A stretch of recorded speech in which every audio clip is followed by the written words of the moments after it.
Happening tonight, the Spencerport School Board will meet following the arrest of two teenagers accused of bullying and harassing a middle school student and her family in November. Natalie Kutchko sat down with the president of the State Teachers Union today to learn more about New York's approach to bullying. And Natalie, as I understand, it's a problem that varies from district to district.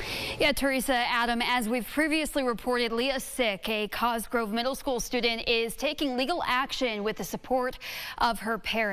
Today, I spoke to the president, as mentioned, of New York State United Teachers, or NYSUT for short, with a broader overview of bullying, how it's identified and disciplined across the state.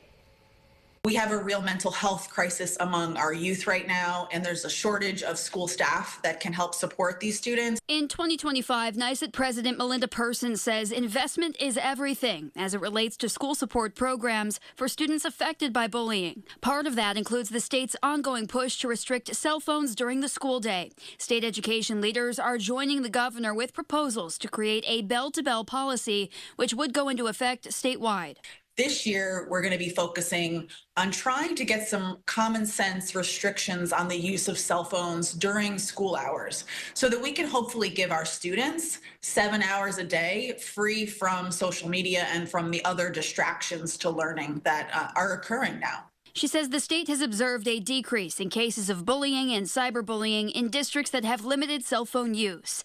And beyond social media, how do parents and teachers better identify the effects of bullying in their students? Often when a child is being bullied, you will notice a change in their behavior.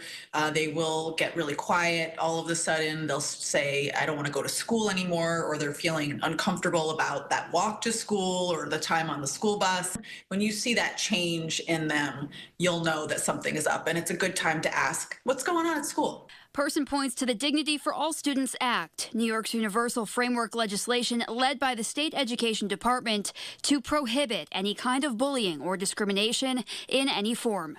I think the most important thing for the state to do is to make sure that our schools have the resources that they need to provide the mental health resources and professionals in our school buildings. Kids are in school 7 hours a day, and it is an obvious opportunity for us to meet kids where they are and to show up and help address whatever needs are coming up, whether they're related to cyberbullying or other forms of bullying. Schools are a great place to access those resources.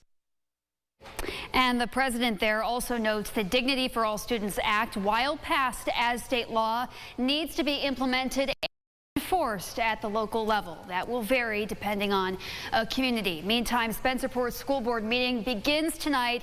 In a matter of minutes here, we will bring you the very latest on air and online at rochesterfirst.com. Reporting, Natalie Kutchko, News 8.